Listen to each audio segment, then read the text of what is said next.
ठीक है। तो अब हाँ सर। सबसे पहले इसमें हम लोग पढ़ते हैं कि हमारा बेटा मोमेंट मेथड क्या होता है। सबसे पहले वो देख लेते हैं हम लोग। सैंपल और पॉपुलेशन को इक्वल करने का देखते हैं सर हाँ, ये। इसमें क्या होता है कि हमारे पास जो सैंपल होता है बेटा, जिससे suppose suppose x1 x2 dot dot dot dot xn be a random sample taken from the of, हाँ, पॉपुलेशन। ऑफ साइज n ना, फ्रॉम हाँ हाँ सर। From A population. ठीक। तो अब इस सैंपल का बेटा हमको अगर लिखना हो सैंपल मीन, तो हम क्या लिखेंगे? Sample sample mean is mean equal x क्या बार लिखेंगे? X bar is equal to क्या होता है इसका? 1/n summation x i x i i equal to 1 से n, है ना। एन। हाँ सर। अब मान लीजिए अगर हमको एस्टिमेट करना है, मान लीजिए हम एस्टिमेट, पहला जो हम क्वांटिटी एस्टिमेट करना चाहते हैं, वो चाहते हैं पॉपुलेशन मीन को एस्टिमेट करना चाहते हैं, है ना। हाँ sir. Population mean mean estimate करना चाहते हैं, जिसे हम लोग मान लीजिए म्यू। म्यू से डिनोट करना, म्यू से डिनोट करते हैं, ठीक है। हाँ सर। तो पॉपुलेशन मीन को with the help of moment method हम कैसे एस्टिमेट करेंगे? हमारा जो बेटा सैंपल मीन आया है, बस हमें कुछ नहीं करना है, बस ये mu cap, hat is equal to x bar. हाँ, mu cap is equal to क्या लिख देंगे? सीधे सीधे दिस।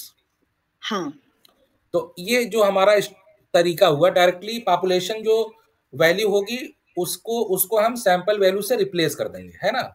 हाँ सर। इस तरीके का जो हमारा टेक्निक है एस्टिमेशन का आप पॉपुलेशन पैरामीटर, इसको हम लोग क्या बोलते हैं? मेथड ऑफ मोमेंट मेथड, है ना। मोमेंट्स। हाँ सर। अब जैसे आपके पास बहुत सारी क्वांटिटीज हैं, जैसे अब अ, जैसे अगर हम एस्टिमेट करना चाहें बेटा, मान लीजिए कि एक्सपेक्टेशन ऑफ, अच्छा एक बात मैं आपसे कुछ पूछ रहा हूँ, आप एक बात बताइएगा।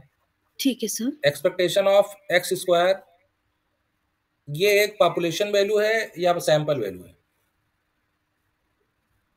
सर ये तो सैंपल वैल्यू आती है सर। ना ना ना, this is a population value, ठीक है। when कैसे sir? when we take a expectation of random variable, this is okay give a population value, ठीक है ना। ओके मान लीजिए ये कोई वैल्यू है थीटा 1, ठीक है। Okay okay. अब ऐसे कोई और क्वांटिटी मान लीजिए एक्सपेक्टेशन ऑफ x⁻³ ये क्या है आपका? मान लीजिए थीटा 2 है, ठीक है। तो तो पॉपुलेशन को एस्टिमेट करने के लिए हम स्टैटिस्टिक एक्स क्यूब यूज कर रहे हैं, इसका मतलब यही है ना सर? हाँ, अब जैसे एक बात बताइए, अगर ये पॉपुलेशन वैल्यू है ना, ये दोनों, ओके। तो इसको अब थीटा 1 थीटा 2 हमारे क्या है यहाँ पे? पॉपुलेशन वैल्यू, है ना। हाँ सर। अब अगर हमें थीटा 1 थीटा 2 को एस्टिमेट करना है, सपोज हम्म। समझ आ रहा है। Suppose we want to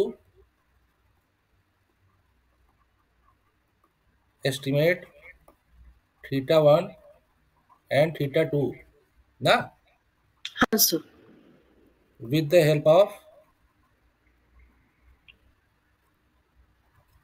estimate. Moment method. Hmm. तो फिर क्या करेंगे बेटा इसमें? आप देखो ध्यान से, इसकी वैल्यू बस ध्यान से देखो। आपके पास सैंपल वैल्यूज तो आपके पास है, ऑलरेडी है ही ना। हाँ सर। सबसे पहले पैरामीटर को लिख लेते हैं साइड में। Expectation of x square is equal to theta 1, यही है ना। हाँ। अब अगर हमें इसे एस्टिमेट करना है तो हम क्या लिखेंगे बताइए? Theta 1 cap, hmm. अपने पास क्या है? One equal. Upon n summation hmm. I equal to 1 से n n x x. I square. Clear है? बताइए, समझ में आ रहा है? समझ आए कैसे हुआ? हाँ सर। अब जैसे मान लीजिए x³ है ना बेटा, ओके। और इसकी वैल्यू क्या है? थीटा 2, ये भी पैरामीटर वैल्यूज है। तो हम्म। अगर हमें इसको एस्टिमेट करना हुआ तो कैसे लिखेंगे? 1/this 1/i i equal equal to to 1 से 1 to x i cube. X क्या क्यूब। तो ये जो आपके डायरेक्टली हम पैरामीटर लिख दे रहे हैं, डायरेक्टली हाँ पैरामीटर, ये आपके पैरामीटर हैं, और इनका जो डायरेक्टली ये हम जो एस्टिमेट लिख रहे हैं, बस डायरेक्टली क्या कर रहे हैं, जैसे ये पैरामीटर में वैल्यू है सेम उसी के सिमिलरली हम सैंपल वैल्यूज में रिप्लेस कर दे रहे हैं। हाँ। तो ये जो हमारा तरीका हुआ एस्टिमेशन का बेटा, इसको हम लोग क्या बोलते हैं, मेथड ऑफ मोमेंट, है ना। पॉपुलेशन को सैंपल में लिखने के लिए। हाँ, मेथड ऑफ मोमेंट्स एस्टिमेशन, है ना। हाँ सर। अब देखो मेथड ऑफ मोमेंट एस्टिमेशन क्यों बोला गया। अच्छी बात हो, यहाँ पे मोमेंट, यहाँ पे जो वेरिएबल है पावर में क्या है बेटा, स्क्वायर ना। हाँ, यहाँ भी क्वाड्रेटिक। सैंपल में आप देख रहे हो पावर में क्या है, स्क्वायर है। तो मैंने आपको कल एक बताया था, मोमेंट की डेफिनेशन मैंने बताई थी कि जैसे आप एक्सपेक्टेशन लेते हो हम्म। तो मोमेंट क्या होता है, मोमेंट जैसे मान लीजिए RF मोमेंट लेना है रॉ, है ना, हाँ सर। तो क्या होता है, एक्सपेक्टेशन पावर R होता है ना। हाँ। हाँ। बताइए। बट सर यहाँ सिर्फ एक्स से है अभी। हाँ बेटा, हाँ। यही करेक्ट। यही होता है ना। इसको हम क्या हाँ बोलते सर। हैं, RF मोमेंट बोलते हैं ना बेटा, यहाँ पे डैश लिख देते हैं, हाँ। है ना। ये हाँ होता है सर। अबाउट जीरो, है ना। हम्म। और मान लो ये एक्सपेक्टेशन ऑफ एक्स, अगर इसकी वैल्यू अगर म्यू है, मान लो मीन, तो यही यही मोमेंट क्या बन जाता है बेटा, सेंट्रल मोमेंट। इसको अब ऐसे अगर मैं लिख दूं, एक्स माइनस म्यू के पावर आर, क्लियर। अब हाँ सर। देखो ये तुम्हारा बन गया रॉ मोमेंट हाँ और ये बन गया सेंट्रल मोमेंट, है ना, बना। सर, इसे क्यों हम सेंट्रल मोमेंट बोलते हैं सर? क्योंकि बेटा मीन जो आता है ना, मीन, हाँ। जैसे आपने पढ़ा होगा, सेंट्रल टेंडेंसी का नाम सुना है। हाँ सर, सेंट्रल वैल्यू में डिपेंड होता है। हाँ, सेंट्रल टेंडेंसी जो अपनी मीन एवरेज जो होता है ना, पॉपुलेशन मीन, हाँ। तो आपके पास जितने भी सैंपल वैल्यूज होंगे बेटा, जब आप उसका मीन निकालोगे ना, उसके अंदर एक हाँ सर। प्रॉपर्टी होगी, वो किसकी तरफ खींची चली आएगी, म्यू की तरफ। ये मीन जो होगा, सैंपल मीन, जब आप एन टेंडिंग टू इन्फिनिटी करोगे, बढ़ाते जाओगे, तो एक्स बार की वैल्यू किसकी तरफ खींची चली आएगी, म्यू की म्यू तरह। की तरफ। तो इसका मतलब क्या है कि म्यू कहाँ पे रहता है, एकदम सेंटर में, ठीक है। हाँ जैसे सर। आप जब ग्राफ बनाते हो नॉर्मल डिस्ट्रीब्यूशन का, तो ये जो बीच वाली वैल्यू होती है सेंटर में, इसी को म्यू बोलते हैं ना। हाँ सर। तो सारे ऑब्जर्वेशन को इसी के इर्द गिर्द हमको वेरिएशन चाहिए होता है ना। हाँ सर। डेविएशन जो हम लोग निकालते हैं, एक्स आई माइनस म्यू, ये इसी को डेविएशन कहते हैं, है कि नहीं। हाँ। और इसी का स्क्वायर करके सम कर देते हैं, तो हमको क्या मिल जाता है, सम ऑफ स्क्वायर। हाँ। और अपॉन एन से डिवाइड कर देते हैं, तो क्या मिल जाता है, वेरिएंस, वेरिएंस। है कि नहीं। तो हाँ इसका सर। मतलब ये है कि ये जो हमारा म्यू है, ये सेंटर पॉइंट होता है, इसीलिए बेटा इसको हम सेंट्रल मोमेंट बोलते हैं, ठीक है। ओके। और अगर मान लो कि आप, जैसे ग्राफ आपका यहां से तो बनता नहीं है, उसका जो हम्म। ओरिजिन होता है वो मान लो इधर कहीं पे है, जीरो, ठीक है। हाँ सर। म्यू जैसे मान लो अगर पॉजिटिव है, तो मान लो सेंटर कहीं ओरिजिन है ना। तो अब सभी का हम ओरिजिनल वैल्यू ले रहे हैं, जैसे हम इनके बीच में जो डिफरेंस है वो नहीं ले रहे हैं। जैसे मान लो ये एक्स है ना। हाँ। रॉ मोमेंट और सेंट्रल मोमेंट में डिफरेंस समझो। मान लो ये कोई पर्टिकुलर एक्स है ना, तो मोमेंट हम क्या किसका निकाल रहे हैं, देखो डायरेक्ट केवल इसका एक्स की वैल्यू है, ये जीरो से, ये लेंथ है ना पूरा, ये देखो, हाँ। ये पूरा लेंथ है, तो यही लेंथ का स्क्वायर फिर उसका एक्सपेक्टेशन, है ना, ठीक है। लेंथ। ओके। इसको हम लोग बोलते हैं सिंपली रॉ मोमेंट। ओके। और या रॉ मोमेंट यहाँ पे यहाँ 2 लिख देते हैं, ठीक है, क्योंकि पावर 2 है। टू है। और लेकिन जब सेंट्रल मोमेंट निकालते हैं तो बेटा ये वाला लेंथ नहीं लेते हैं, ठीक है। हम इनके बीच में जो डिस्क का difference है वो लेते डिफरेंस। हैं, है ना। Hmm. X minus mu square expectation, है ना। हाँ। और ये हमारा क्या आता है, म्यू टू, इसी को हम लोग किस नाम से जाते हैं, वेरिएंस के भी नाम से। वेरिएंस। क्लियर हुआ। हाँ सर। इसीलिए बेटा इसको ना, इसीलिए इसको इसीलिए इसको मोमेंट मेथड बोला जाता है ना, क्योंकि इसमें हम लोग क्या कर रहे हैं, डायरेक्टली पॉपुलेशन सैंपल। मोमेंट को क्या कर रहे हैं, सैंपल मोमेंट से रिप्लेस कर दे रहे हैं, है ना। हाँ तो सर। या फिर आप ऐसे डायरेक्टली लिख लो, एक जनरलाइज वाला टर्म जनरलाइज कर सकती हैं आप। एक जनरल एक ले लीजिए, जैसे मान लीजिए थीटा आर ले लीजिए, है ना, expectation of x power r, ठीक है। और। हम्म। तो अगर हमें थीटा आर का बेटा एस्टिमेट चाहिए, है ना, मोमेंट्स वाला मेथड से एस्टिमेट चाहिए, ठीक है ना। हम्म तो इसको आप कैसे लिख सकते हैं, 1/n summation I equal to 1 से n x i power r. R. Clear. हाँ सर। अब यहाँ पे ना बेटा, अब for r equal to 1 2 3 dot dot dot dot, जितने भी मोमेंट्स आपके आएंगे सब इसी तरीके से एस्टिमेट होते चले जाएंगे। क्लियर। हाँ सर। अब सर फर्स्ट मोमेंट क्यों कभी भी 0 होता है sir? First moment, first central moment 0 होता है ना बेटा। हाँ सर। देखो बता देते हैं क्यों। एक्सपेक्टेशन ऑफ, चलो μ1 equal to first central moment का मतलब क्या हुआ, x माइनस म्यू। म्यू, यही हुआ। हाँ। पावर 1 नहीं होगा ना, नहीं, इसका पावर मतलब 1 पावर नहीं है। 1 होगा ना, पावर 1। हाँ सर। हाँ। इसका मतलब यही हुआ है ना बेटा। हाँ सर। तो अब एक बात बताओ, एक्सपेक्टेशन को अंदर लेके जाओ।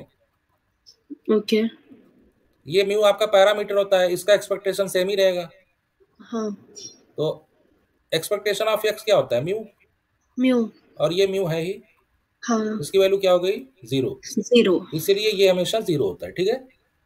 ओके। और बताओ, और पूछो। बस इतना ही तो सर। हाँ, तो ये जो है इसमें, ये जो कंडीशन मैं बता रहा था बेटा, ये जो कंडीशन है, ये देख रहे हो, ये जनरल कंडीशन है मेथड ऑफ मोमेंट एस्टिमेशन का।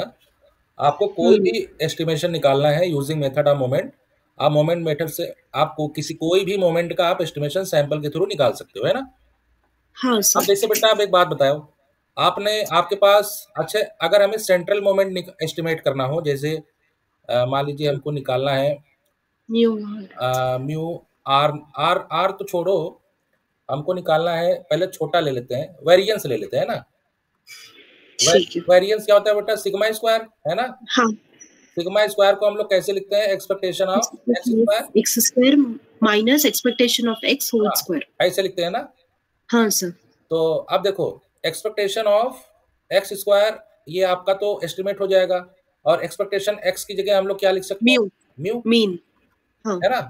तो अब अच्छा एक बात बताओ, इसका मतलब ये हुआ यहाँ पे दो पैरामीटर, एक ये है और एक ये है ना। हाँ तो सर। अगर मेथड ऑफ मोमेंट से अगर हमें एस्टिमेट करना हुआ बेटा सिग्मा स्क्वायर को, इसकी जगह क्या लिखेंगे, 1/n summation summation x i square, x square. है ना। हाँ। और माइनस इसकी में जगह क्या लिखेंगे बेटा, एक्स बार का whole square. Whole square. Clear है। हाँ सर। अब ऐसे आप कोई क्वांटिटी बताओ जिसे एस्टिमेट करें हम। अच्छा, मैं एक जो है डिस्ट्रीब्यूशन, एक स्टैंडर्ड डिस्ट्रीब्यूशन ले लेता हूँ, है ना। ठीक है सर। स्टैंडर्ड डिस्ट्रीब्यूशन ले लेता हूँ। अब जैसे so sir method of movements का इन शॉर्ट ये है कि हम पॉपुलेशन को सैंपल के थ्रू एस्टिमेट मूवमेंट्स यूज करके एस्टिमेट हाँ, करते हैं। Yes yes yes yes yes, okay. ये जो मोमेंट्स है, देखो मैंने ये जो फार्मूला लिखा है ना बेटा, ये वाला, हाँ ये सर। एक जनरल फार्मूला है, इसे थीटा पावर, थीटा आर लिखा ना मैंने, एक्स हाँ पावर सर। आर। ओके। अब हमको थीटा आर को एस्टिमेट करना है ना, हाँ। तो आप सिंपली ये लिखो, तो आपके सारे एस्टिमेट आ जाएंगे, ठीक है। हाँ। ये दिस वन। अब देखो ये आपके पास सैंपल वैल्यूज है कि नहीं, x1 x2 dot dot dot xn है सर। है, तो इसकी मदद से आप इसको एस्टिमेट कर लोगे, है कि नहीं। समझ आ गया। तो अब जैसे कोई स्टैंडर्ड डिस्ट्रीब्यूशन अगर हम ले लें बेटा, जैसे मान लो अगर हमने ले लिया, मान लो एक्स पॉइसन। आई फॉलो आपके यूनिफॉर्म डिस्ट्रीब्यूशन विद पैरामीटर ए। ए और बी, ए। बी। हाँ। है ना। तो इसका पीडीएफ क्या होता है बेटा, f x equal to, x equal to 1/b-a। हाँ बी माइनस ए, और रेंज क्या हाँ। होता है बेटा, a to b. A to b, है ना। हाँ। हाँ सर। अब इसका मोमेंट चलो निकालते हैं, है कि नहीं। हाँ। मोमेंट निकालते हैं इसका, पहले एक्सपेक्टेशन ऑफ ए निकालते हैं, देखते हैं क्या आता है ना। हाँ। हमको क्या एस्टिमेट करना है, ए और बी। या क्लियर। अब ए और बी के निकालने के लिए चलो मोमेंट निकालते हैं, एक्सपेक्टेशन ऑफ एक्स निकालते हैं, देखते हैं क्या आता है ना। तो एक्सपेक्टेशन ऑफ एक्स इसका जानती है ना, कैसे निकलता है, हाँ सर, इसका मीन तो वही ए प्लस बी बाई टू ए होता है। प्लस बी बाई टू है। चलो एक बारी निकाल के देख लेते हैं ना। X into 1/b-a। हाँ बी माइनस ए ये आता है, डी एक्स। तो 1/b वन माइनस बाय ए, बी माइनस ए बाहर आ जाएगा, एक्स स्क्वायर बाई 2। हाँ या, और ये कहाँ ए से कहाँ बी। तक, ए से बी। बी। तो तो इसको 1/2 बाहर आके बी स्क्वायर।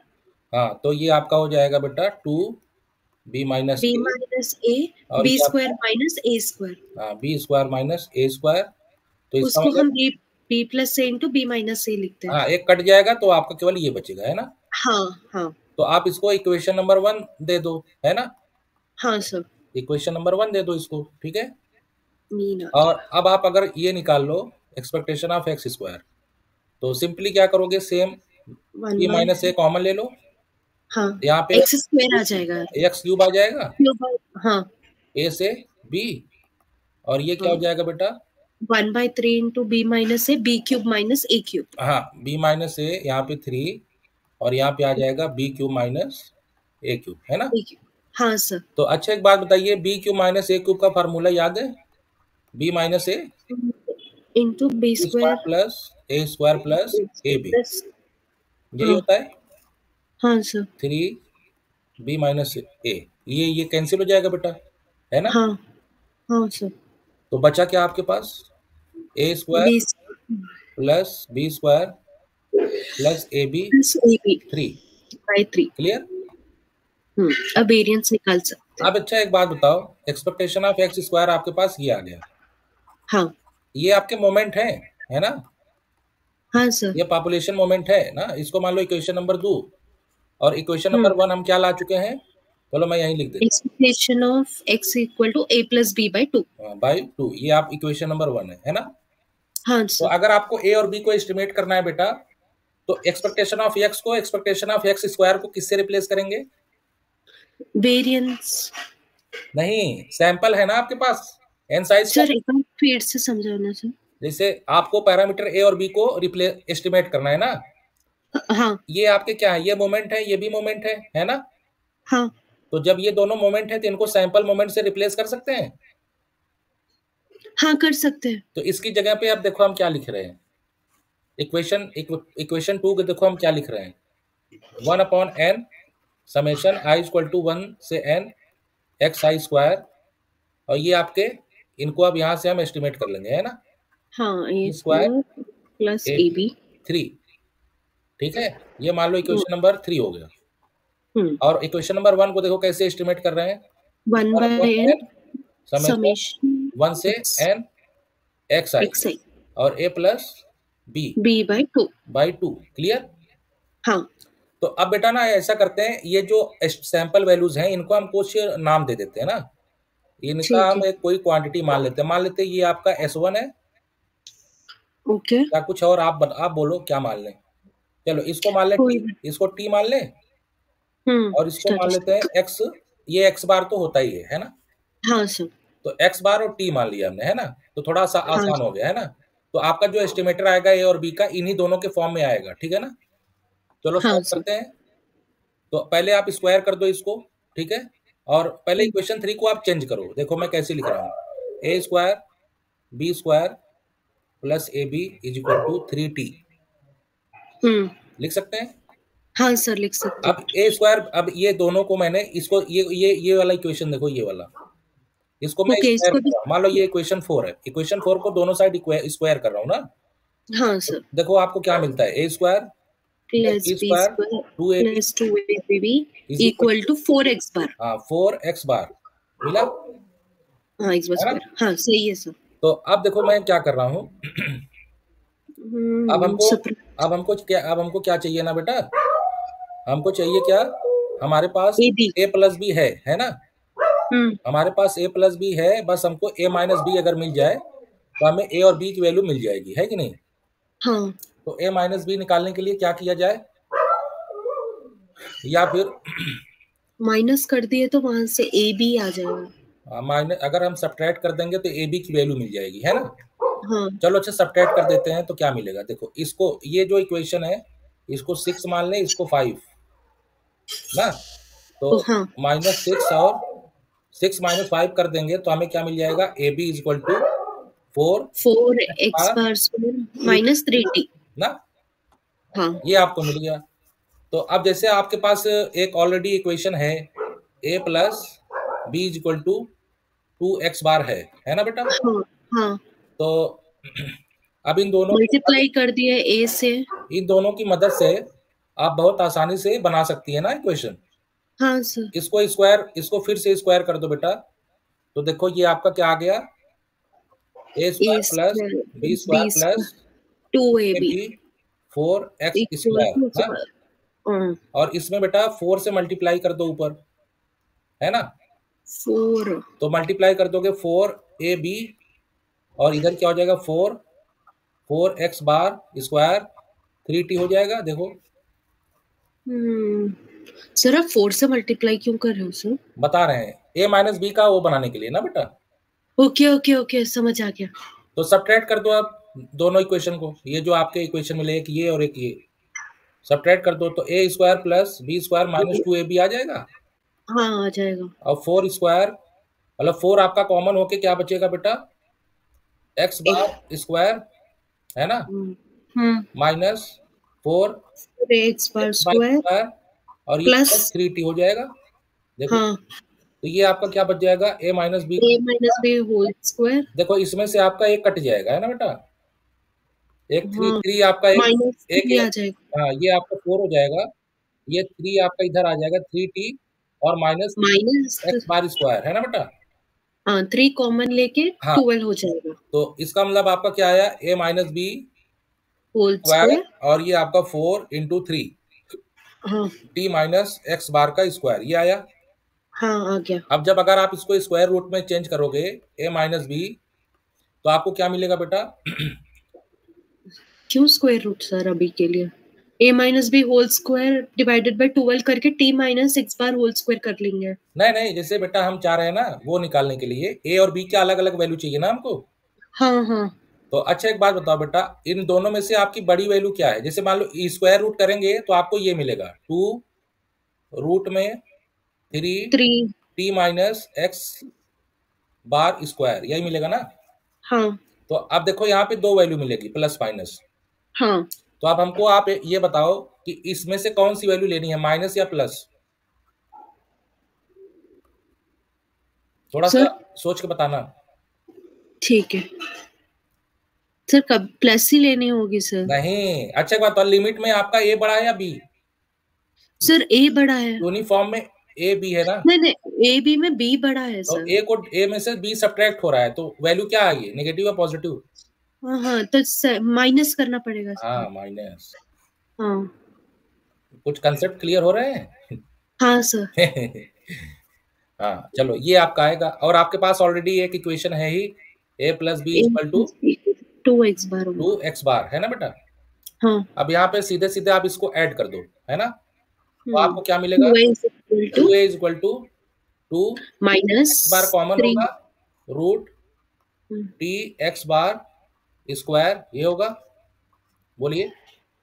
2 एक्स बार 2 कॉमन ले लिए। हाँ हाँ। 2 कैंसिल हो जाएगा, तो ए का बेटा एस्टिमेट आ गया x bar x bar minus. 3 this square, है ना।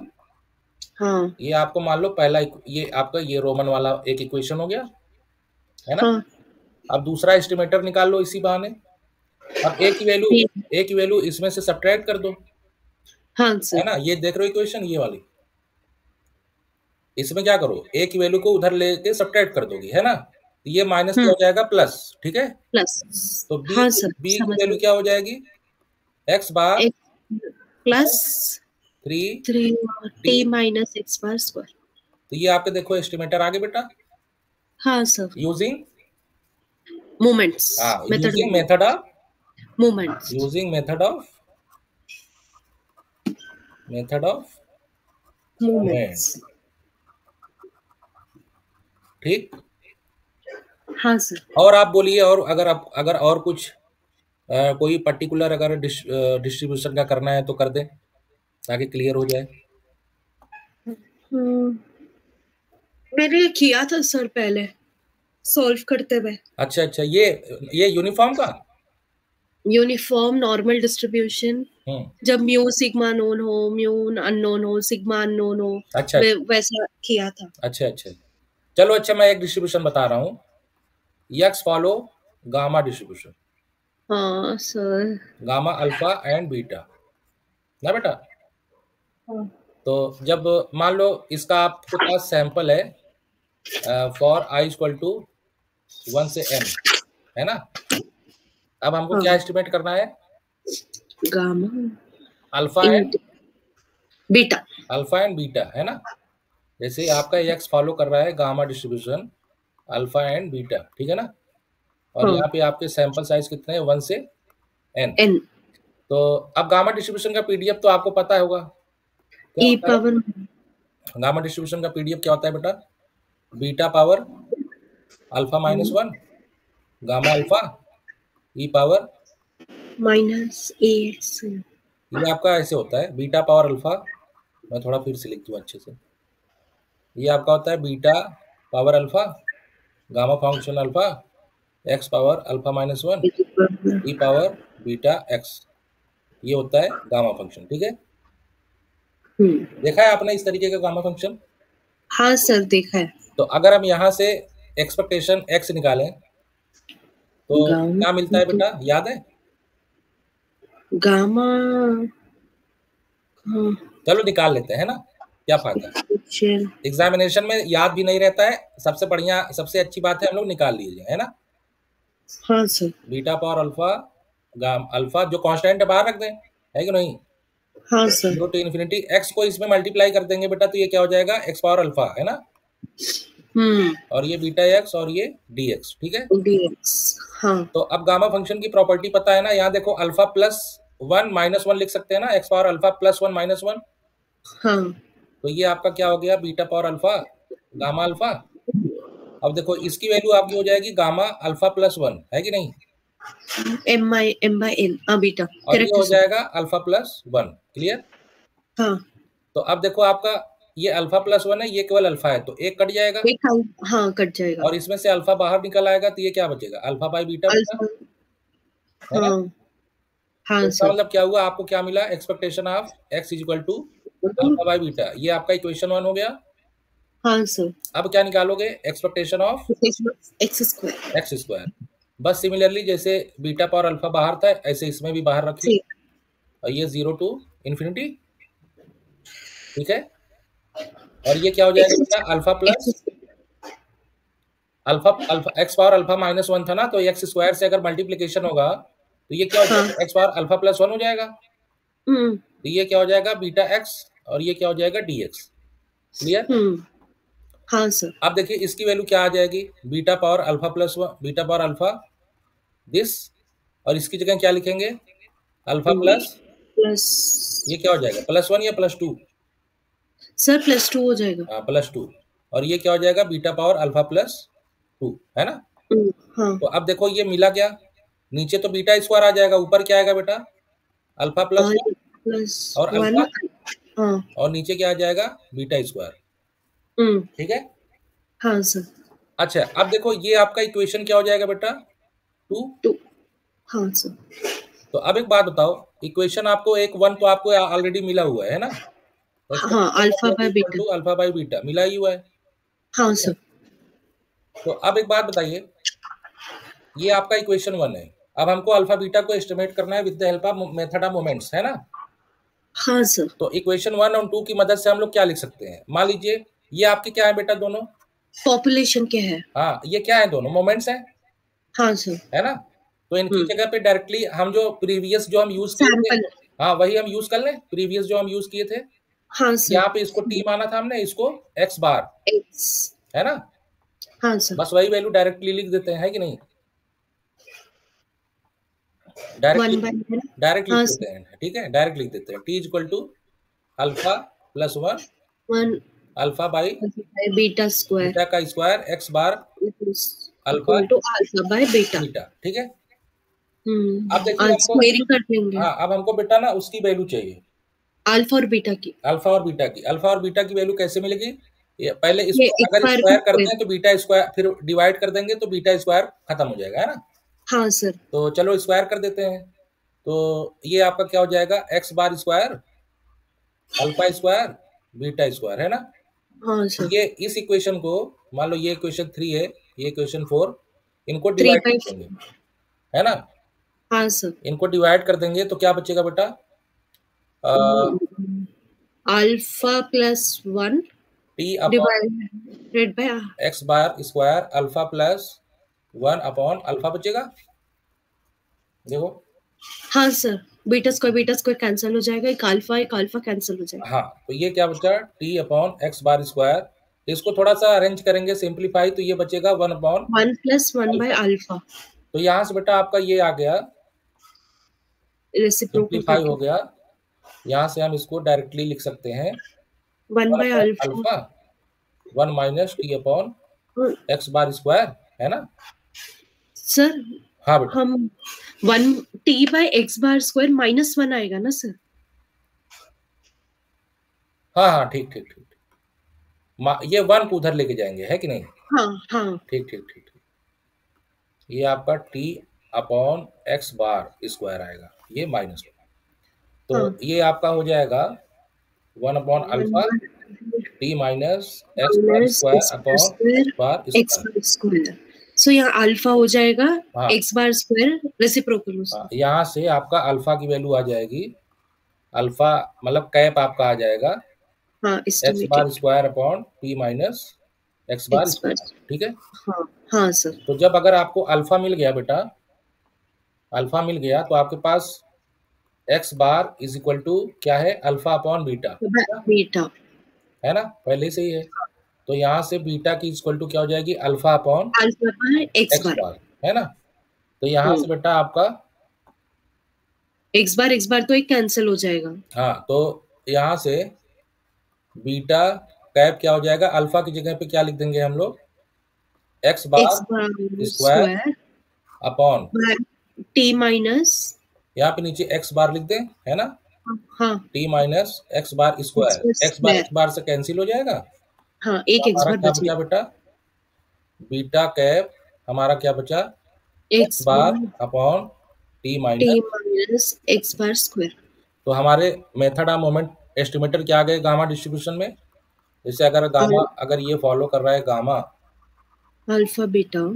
अल्फा और beta for so i equal to alpha 1 से n, तो अल्फा कैप हमारा क्या आ गया बेटा, x bar x square bar square t t minus x minus bar x bar square, square. And beta cap क्या आ गया बेटा, x bar x bar upon t t minus minus x bar x का bar square. Whole square, ठीक है, समझ में आया। हाँ सर। और इसी तरीके से और भी है, एक डिस्ट्रीब्यूशन ये भी है। चलिए मैं आपको होमवर्क दे सकता हूँ। हाँ, दे सकते हो सर। हाँ, एक ना, चलो मैं आपको होमवर्क दे रहा हूँ, इसको लिख लीजिए कॉपी में। ये ठीक है फॉलो कर सर। रहा है beta distribution okay. With parameter alpha and beta beta. Okay. For i equal to 1 से n। हाँ, तो आपको निकालना है, अल्फा और बीटा को एस्टिमेट करना है मेथड ऑफ मोमेंट से। हाँ, एस्टिमेट ये ओके। यूज करके अल्फा कैप, मतलब इसको ऐसे लिखते हैं MOM, हाँ, बीटा कैप MOM। ये आपको निकाल के हमको भेज देना मैसेज करके, ठीक है। ठीक है सर। चलो आज मुझे लग रहा है इतना काफी है कि नहीं। हाँ सर। अब कल हम लोग पढ़ेंगे MLE, ठीक है सर। ठीक। हाँ, सर आज मैं नोट्स लिखना भूल गई, मतलब जल आप लिखते हुए ये आप मुझे आज। सेव करके भेज दूं क्या। हाँ, अच्छा, मैं ये पूरा मैं कल से लिख लूंगी। मैं सेव करके इसे भेज देता हूँ ना। हम्म। ठीक। Thank you sir. Thank you.